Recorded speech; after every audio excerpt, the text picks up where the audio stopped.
Hey, Dr. Rob Silverman here, ACA Sports Chiropractor of the Year 2015 and Amazon bestselling author, Inside Out Health, a revolutionary approach to your body.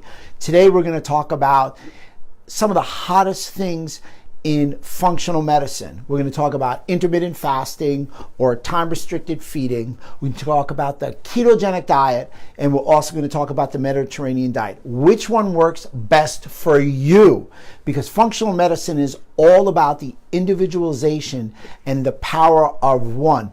Individualization, personalization, and to be honest with you, as a doctor to the patients and for all my docs out there, it's all about the collaboration. So let's talk about the pros of all of these things, because they all bring so much to the table, and we maybe don't only have to pick one thing, maybe we can combine them and switch to them. But these are without question some of the hotter things that everybody's talking about. So do me a favor, ask some questions. I've got somebody there reading the questions. We will go over the questions at the end. Like it. Comment on it, share it. Let's get this information out there because I'd like to think it's really valuable. Let's talk, and we'll just term it right now, easy enough, intermittent fasting.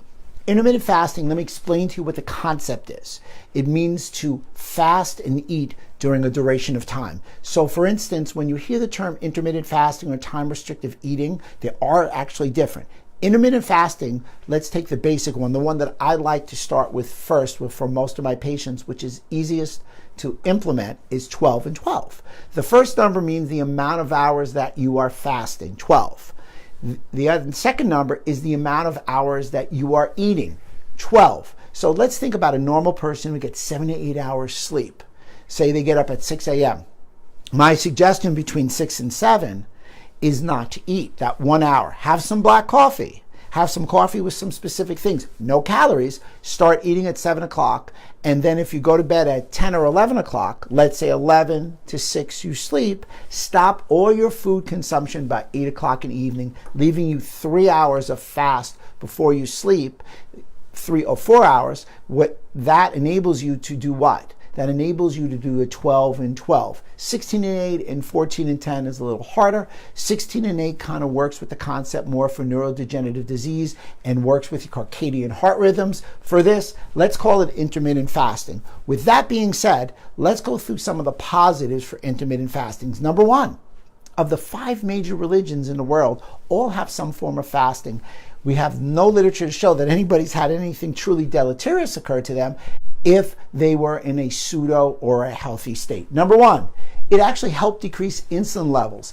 Insulin levels are a major issue. The higher insulin level we have really refers to the higher our blood sugar. Insulin is a hormone. It is not a positive hormone. I'm speaking at the Swiss in a week and a half, actually, up in Toronto. Great job that they do over there. We're going to have 750 practitioners. And my topic is toxicities effect on hormones, which ultimately damage organs. Toxicity or to positively affect insulin levels and decrease them lead us down a path of health. So the fact that it decreases insulin level really is going to positively affect blood sugar. It's a real good thing. In addition, it increases growth hormone. So increasing growth hormone is great. So when I go to the gym or anybody goes to the gym, you want to release growth hormone because 1, growth hormone allows you to have your muscles grow, and 2, enables you to recover. It also allows for what we call cellular repair, to respond. So intermittent fasting has a lot of positives. In addition, it allows for what we call a positive gene expression, which leads to longevity. You're going to live longer. You lose weight. So it's great. It's the reason that you lose weight is not only is your body functioning better, but you're not probably eating as much because you're not eating all day long. You're eating in an 8 to 12 hour time slot. And finally, a lot of belly fat. Studies have shown that it decreases this belly fat. In addition to the belly fat, there's some good studies that are showing that it gets rid of visceral fat. Visceral fat is what's really damaging to your overall health. It decreases inflammation. Decreasing fat leads you down a path of decreasing inflammation. Inflammation, fat cells are depositories for toxins. Decreasing that and your inflammatory markers, big thumbs up for intermittent fasting. Autophagy. Autophagy is the cell's ability to clean themselves. It was a 2016 Nobel Prize. With that being said, your ability of your cells to clean themselves enables you to have a better health outcome. Autophagy is one of the key elements to intermittent fasting. And finally, it's great for the brain. We're seeing a lot of studies that are showing that intermittent fasting is positive for the brain, because one of the biggest problems with damages to the brain is sugar, because sugar is a toxin. So I'm a big proponent of intermittent fasting, or time restrictive feeding, eating, whatever the phrase that you use. So some of the things that I recommend supplements are, it's actually twofold. It's what we call my Dr. Rob's Super 5. So when you're intermittent fasting, here's some things that I would recommend. Number one, I would recommend any kind of good multivitamin, multi-mineral, phyto, multi. Big takeaway. Number two, of course, omega-3 fatty acids. Omega-3 fatty acids are great for overall health. They enable cell membrane health to increase. Love my omega-3 fatty acids. Vitamin D. I take vitamin D every day, 5,000 IUs with K2. With that 5,000 IUs of K2, I strongly recommend taking most of your vitamins, especially vitamin D, which is a fat-soluble vitamin, with food. Number four, probiotics. I'm a big proponent of taking probiotics. I don't know that we get enough probiotics in food. I know yogurt. Commercials say there's a lot of probiotics. It's dairy, it's sugar, it's a low-level probiotics. We need our probiotics in a high amount, our probiotics in the billions of what we call colony-forming units. We need specific, diverse type of probiotics. They're a great choice to build overall health, especially gut health. 80% of our immune cells are in our gut. Leading towards gut health is a great outcome towards overall health improvement and health longevity. And last but truly not least, you could really consider any kind of fruit and green drink, because fruit and green drinks are excellent in that we need 9 to 13 fruits and vegetables. There are a couple of others that I would add to my Super 5. I'm probably going to call it the Silverman 7, and that I would love to recommend specialized pro-resolving mediators, SPMs. I was just at PLMI. Dr. Charles Sarhan did a great job of really taking the next step up on human studies to talk about SPMs. With all that being said, with SPMs, they are the only thing that we know naturally or nutritionally, laser being the modality that does this, that enables the resolution of inflammation. And we're all fighting chronic inflammation in America. So SPMs are a terrific choice. And finally, maybe a surprise, berberine. I just, for the first time in my life, had some damage to my gut lining that I knew of, and I used berberine, and the berberine gave me a stellar outcome. So berberine is a great choice. Berberine is a cell signaler. It works with several different pathways in the body, and it's great because it takes bad bacteria out of your body. So that would be, as opposed to my Super 5, I'm actually going to start talking about the Silverman 7. Any of those products, or any of the products that we're going to talk about, we're going to add a link when I'm done filming this Facebook Live, and you can get them from the office, because there'll be some questions that you need, which you'll be able to call at 914-287-6464. In addition, there'll be some questions that you'll have to ask about some implementation of some programs we now have. Just going to switch and get to the hottest diet, if you will, or the trendiest diet as of Forbes magazine, June 1st, 2018, and that being the ketogenic diet. I'll be lecturing for Metagenics this weekend in Canada. We're in Montreal on Saturday and Toronto on Sunday. So hopefully, as my understanding, we have some sold out shows. I'm going to try and elucidate a great reason and an understanding of why you need to implement the ketogenic diet. The ketogenic diet, very simply, is 75% fat consumption of calories, 20% protein, and 5% of carbohydrates. You want less than 50 grams of carbohydrates to enable yourself to get into ketosis, which is a critical element. Ketosis is very different than just a high-fat diet. We all know that carbohydrates are not the choice now. They're not good energy sources. They're actually very deleterious to our overall health. In addition, if we keep our grams of carbohydrates under 30, we get these great weight loss benefits. So the ketogenic diet has been studied almost 100 years on literature. It may be the hot new diet, but we have 100 years of literature. They've been using it for almost that 100 years. They started with epilepsy in children. So clearly when I talk about brain health, you know the ketogenic diet is going to be probably the first choice type of diet for anybody who has any brain concerns, concussion, and the like. Finally, it increases cognitive function. The reason it increases cognitive function, some of the big reasons that the ketogenic diet is so good is that they produce what we call ketone bodies. We've got acetone, acetylacetone, and beta-hydroxybutyrate. Beta-hydroxybutyrate is the gold medal winner. Beta-hydroxybutyrate is a great fuel. The body can produce it naturally when we're in ketosis. It's a great brain fuel. In addition, beta-hydroxybutyrate enables us to stimulate some pathways like the NRF2 pathway, which is one of the key antioxidant pathways in the body. That by stimulating NRF2, we also release the master antioxidant in the body, glutathione.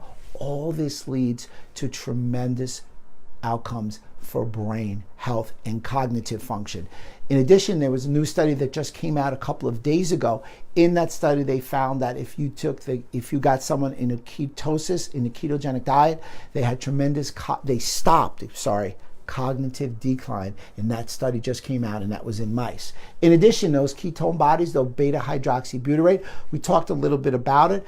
Beta-hydroxybutyrate, when produced through intermittent fasting and the ketogenic diet, found that it decreased vascular damage. So your arteries got younger, which is a very early sign of aging. So when you can get that vascular delay of damage, you're not only slowing aging, which is great, vascular aging, like stroke and things of that nature, you're also allowing people to lead a better quality life. So beta-hydroxybutyrate has that possibility. In addition, the ketogenic diet has shown to really increase in weight loss. One of the best diets I've ever used to adhere to a weight loss protocol. In addition, it decreases blood sugar, of course.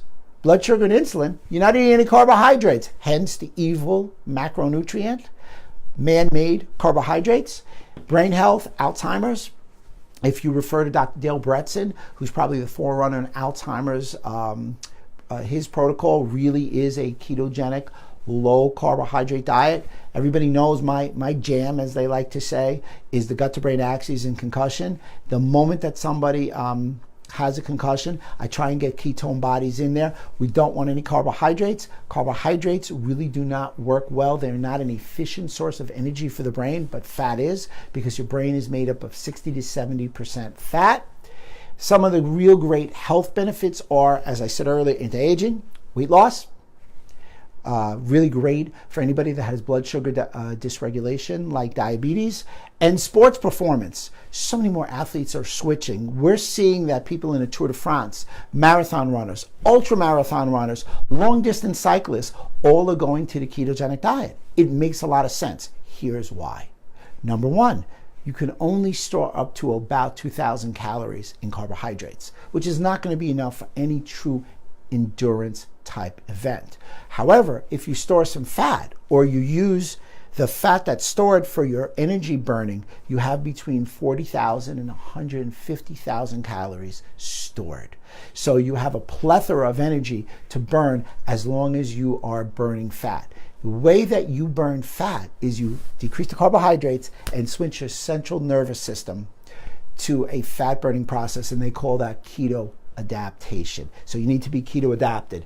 Endurance athletes, as I just referred, love it. High intense power athletes love it because it's shown to help with multi-repeated high intense exercises. In addition, there's a study that just came out that showed about 3 months ago that showed that a ketogenic diet versus all other diets, testosterone increases on the ketogenic diet versus all other diets. Now, the supplements that I recommend, interesting.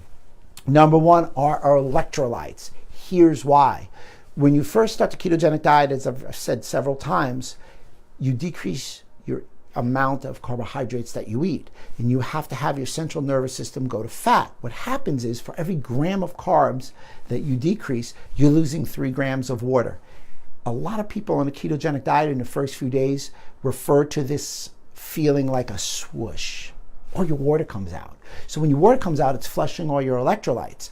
Approximately on day 3, we get something called the ketogenic flu. You're not sick, but it's the worst feeling in the world. All these symptoms could be directly related to the fact that you do not have electrolytes. So I am a strong proponent, and I've got an electrolyte drink to answer this, a strong proponent of adding electrolytes in on day 3, because one of the things we talk about is ketone salts. Get those electrolytes in so you do not get what we call the ketogenic flu. In addition, I also recommend taking some ketone salts. So we're taking almost 12 grams of beta-hydroxybutyrate, where the literature is really robust, and adding NaCl, sodium and or calcium actually, so it should be actually NaCa. And by doing so, we're getting the salts in and we're able to avoid the flu. Great choice if someone has a concussion. In addition, MCT oil. MCT oil is a great way to ensure that you stay in ketosis. MCT oil should be from coconut oil. It should not be from palm oil. Palm oil is not a healthy oil. Coconut oil, not coconut pulp, but coconut oil is a great choice. In the coconut oil, you should have C8 and C10 to the tune of almost 90%. To speak to that, you want those particular type of oils because they're what we call medium chain triglycerides, and they provide tremendous fast energy, especially to the brain. Lauric acid, which is coconut oil, a form of coconut oil, is C12, and if you had to rename it now, you probably call it a long chain fatty acid. Lauric acid is great, but for quick energy, MCT oil. In addition, you want to consider a ketone ester drink. They found that a lot of these drinks enable you to stay in ketosis. It is hard if you eat the clean ketogenic diet versus the dirty ketogenic diet. The dirty diet, which I have a blog, Dirty versus Clean, coming out real soon, the dirty ketogenic diet is all crappy foods and crappy fats. When you go to the clean ketogenic diet, what's beautiful about it is you're using really good fats. You got rid of like your donuts and your French fries, and you may need to substitute or supplement with MCT oils and keto drink. In addition, love my carnitine, acetyl L-carnitine and L-carnitine. It's the only thing I know that takes the fatty acids to the inner layer of the mitochondria. So being on a high-fat diet speeds it up. Turmeric is fantastic because turmeric is just a great choice. There's so much bioavailable turmeric, great for blood glucose, also decreases a lot of inflammatory factors. And of course, my choice, intermittent fasting with the ketogenic diet, because they both make ketone bodies and they both provide autophagy.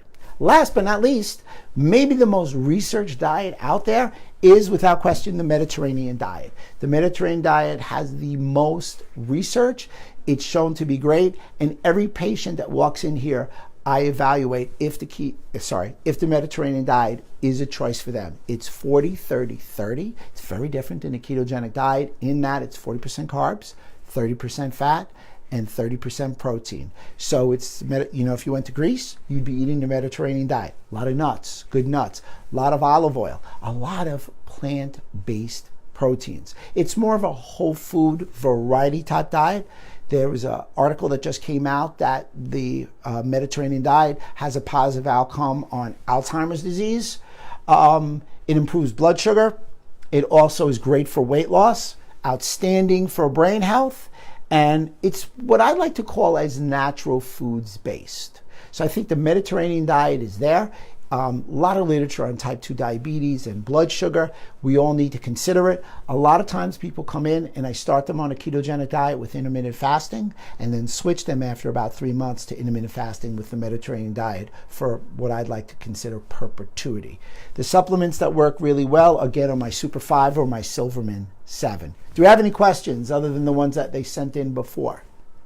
So, there are a couple of questions from what I call my board of directors that always find out what I'm doing, and they wrote some questions in. Question number 1 is, when would you not give the ketogenic diet? Well, if somebody has a problem with a lot of fat, if somebody's missing a gallbladder, I'm probably not going to go towards the ketogenic diet.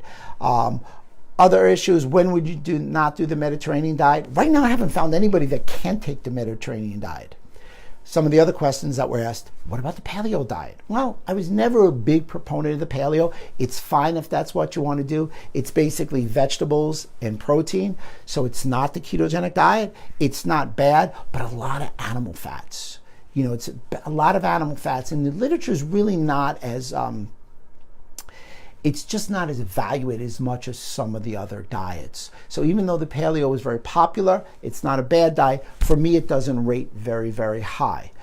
If you guys have any questions, you know where to reach me. Nobody else wrote in? Well, there were a few shout-outs. Well, give me the shout-outs. Somebody's Functional Medicine South Africa. Hey, I know Functional Medicine South Africa. How are you? How's everything? Who else do we have? Jean. Hey, Jean. Gail said she's on the keto diet from Metagenics products. Excellent. Ketogenic diet from Metagenics products. Thumbs up. Let's go. And that was it. All right, no problem. So here's what you do. You got any questions? We did it really quick, epigrammatically, as I like to say. Feel free to write a question. Please comment, like, let's share it. Every Tuesday you're going to see us. And don't forget, we've got a booming YouTube channel, which is Dr. Robert Silverman. So if you guys want to switch over, we do a lot of demos in the office. Hope to see you all soon. Dr. Rob, always yours in health.